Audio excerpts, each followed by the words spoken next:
Now, some challenges for you. Jot these down. I'm going to go through them very quickly now as we rush to a conclusion here in about 13 minutes.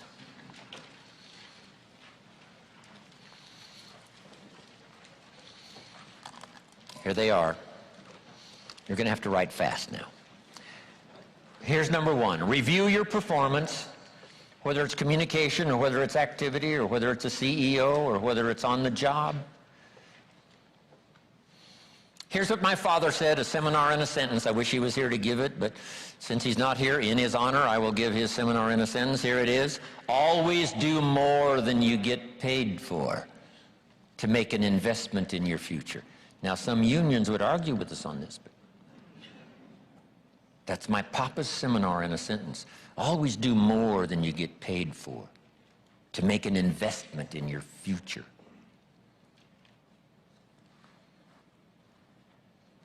My father was so unique. Papa said if it's raining, you can't fix the roof. If it isn't raining, it doesn't need to be fixed.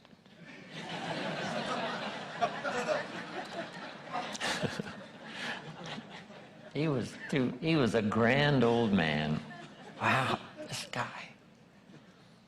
So review your performance, your language with your children. Just go over that and say, have I been too harsh and too strong, and too stubborn? Should I learn to be easier, mix more compassion with the tough stuff I have to deal with? Yes. You know, prayer will help sometimes. If nothing else, you know, dear God, help me say the right thing, not to ruin it all by poor communication. Here's the next on my list. Face your fears. You know, I don't know what challenges you might have in going over the stuff we've been going over in terms of amending your philosophy or going back and, you know, redoing some stuff that you might have messed up. But face all your fears. That's how you conquer them. Don't dismiss them. Just face them. Say, here's what I'm afraid of. I wonder what I could do to change that. Here's the next one. Exercise your willpower to change direction. You don't have to keep doing what you've done the last 6 years if it's not yielding you the benefits you want. In the seminar I do for Jerry, my mentor helped me to review the last 6 years so I wouldn't repeat those errors the next 6. See, if you're a goose, you have no choice to do the next 6 like you did the last 6. But if you're not a goose, here's what you can do. Pick a new destination and start going that way. You say, well, I've done this for the last 2 years. I'll probably have to do it another 2. And the answer is no, not in a million years. Now, you can change one little degree at a time, or if you want to, you can revolutionize the whole thing. Who says you couldn't revolutionize the whole thing in a week's time and start a brand new direction that will most assuredly help you arrive in a brand new place a year from now, 3 years from now? No telling 5 years from now where you could arrive. Use your willpower to start the process. Just willpower to change a little or change a lot. Anybody can change. You don't have to repeat last year. Clean up the errors. Invest it now in the next year. Watch it make the difference. Here's the next one that's important. Parents have to do it. We ask our kids to do it, but we've got to do it. Admit your mistakes. Sometimes you have to admit them to others. Here's some of the best words in the English language. I'm sorry. The reason why those are good words is because it could start a whole new relationship. It could start 2 people going in a whole new direction. I'm sorry. Simple, easy, not easy, but if you get this done, the turnaround can be dramatic. The early years can be big in payoff. And here's the big one. Admit your mistakes to yourself. You don't have to babble about them to everybody in the neighborhood.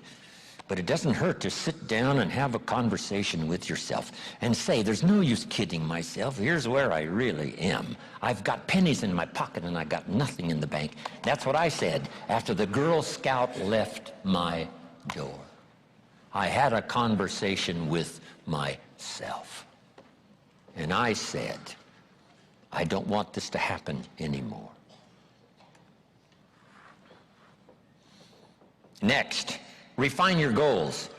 I don't know what ambitions you've had up until now, but this weekend would be a good time to start the process. We're going to talk about our goals workshop before our session is over this weekend. Maybe that will help stimulate you to set some higher goals, reach for some higher purpose, go for something beyond what you thought you could do. By the time this weekend's over, you might double, triple, quadruple the amount of goals, purpose, all the things you think you can accomplish. You could multiply that by 10 by the time we finish here on Sunday. Here's the next one, believe in yourself. Yes, you got to believe in God, and you got to believe in the community, and you've got to believe in the possibilities. You've got to believe in the economy. You've got to believe that tomorrow can be better than today. But here's the big one, believe in yourself. There isn't a skill you can't learn. There isn't a discipline you can't try. There isn't a class you couldn't take. There isn't a book you couldn't read. If it's written in some other language, you just get it translated and read it. Here's the next one. Ask for wisdom. This is communication of the highest source. Ask for wisdom. Ask for wisdom that creates answers. Ask for the wisdom that creates faith to believe things are possible.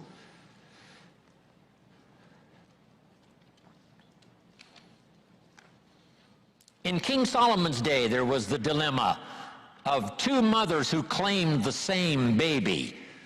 And the question was, whose baby is this? This mother says, it's mine. The other mother says, no, it's mine. Solomon said, bring me the baby. They brought him the baby, and he raised the sword. He said, I'm going to cut this baby in half and give one half to this mother and one half to this mother. And as he raised his sword, sobbingly, the real mother said, no, no, no, don't cut the baby in half.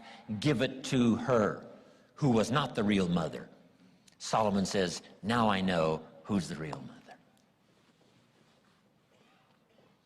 See, that is so wise. And the moment was such drama. But Solomon, the wisest of the wise, knew what to do to settle the deal. Ask for wisdom to deal with the challenges of today and tomorrow, to deal with the challenges your family brings you. Don't wish it was easier, wish you were better. Here's the next one, conserve your time. I must learn to do this. How much time have I got left? Not an unlimited supply. How many of these weekends can I do? Not 1,000, just a few, maybe a handful. Sometimes we get faked out. Bill Bailey says, the average person says, I got 20 more years. No, Bill says, you got 20 more times. If you go fishing once a year, you've only got 20 more times to go fishing. Not 20 years. That fakes you out. I got 20 years. No, 20 times. See, that brings it right down to the real stuff. 20 times. How many more seminars like this? Not 1,000, a few, just a few. So would I mumble and stumble? Would I give you less than my best when I've only got a few more to give? And the answer is no, of course not. If you're a person of some dignity and quality, you wouldn't let that happen. Next, invest your profits. We're going to talk now about this before the weekend is over on financial independence. And I'm going to give you some excellent advice. Here was one of the philosophies Mr. Schoaf gave me, along with Mary Kay. Here's what he said, profits are better than wages. Wages make you a living, profits make you a fortune. Mary Kay and I went for that. Wow. Could we start earning profits while we're making a living? The answer is yes. I went berserk. Here's one now, protect your family. These are troublesome times. Not that they haven't been troublesome times for 6,000 years. At school, troublesome times. I know a wonderful mother and a wonderful father who had two boys. In school, they went two different directions, and one became a model citizen and the other one went to jail. Wow. Protect your family as best you can from the hidden dangers, the lurking evil one. Here's the next one, live with intensity. You might as well turn it up a notch or two after this weekend. Why not? Invest more of you in whatever you do. Be a little stronger, be a little wiser, step up your vitality, contribution. Put everything you've got into everything you do, and then ask for more vitality and more strength and more vigor, more heart, more soul. Next, find your place.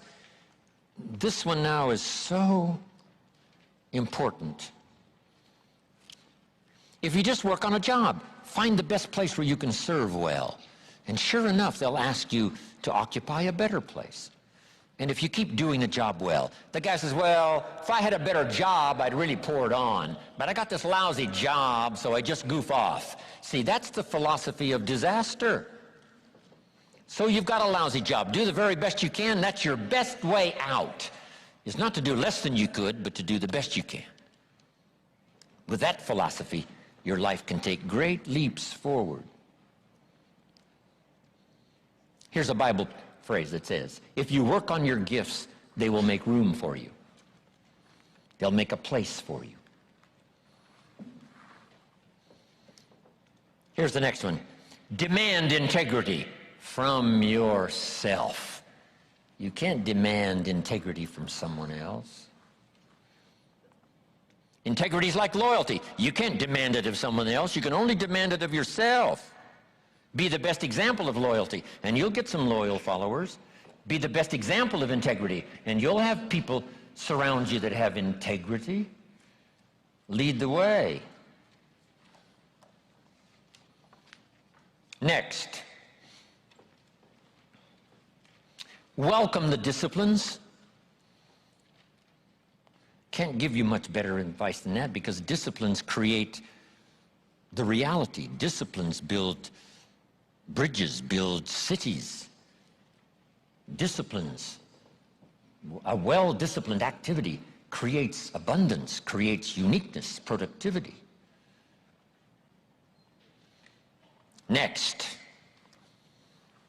fight for what's right. It's a fight we're in. The storyteller says, and there was great war in heaven. Wow, you mean way back there? Yes. 1/3 of the angels conspired. I asked Bill Bailey, how long do you suppose it took 1/3 of these angels to get together? Did they conduct meetings? I don't know. Bailey says the storyteller doesn't say. I said, then we're supposed to use our imagination. I don't know. It does say finally the great war occurred, and the 2/3 prevailed and the 1/3 lost. One of the writers of later scripture, here's what he said, I fought a good fight. See, that's extraordinary to be able to say. I fought for my kids, and I fought for what was right, and I fought for my good health, and I fought to protect my company, and I fought for a good career that would bless my family. I fought a good fight. It's good to fight. The encroachment. Opposites are in conflict, and we're in the middle. And if you want something valuable, you got to fight for it. Then this writer also said, not only have I fought a good fight, and I'll finish with this, and I got a much longer list, but maybe I can cover these at another time. He said, I fought a good fight, and I kept the faith. See, that's the deal. Keep faith with your family. Fight like crazy and keep faith. Fight the enemy and keep faith. Fight illness and keep faith. Fight the evil and keep faith. I can't give you much better advice. So thank you very much for your attention. I appreciate it.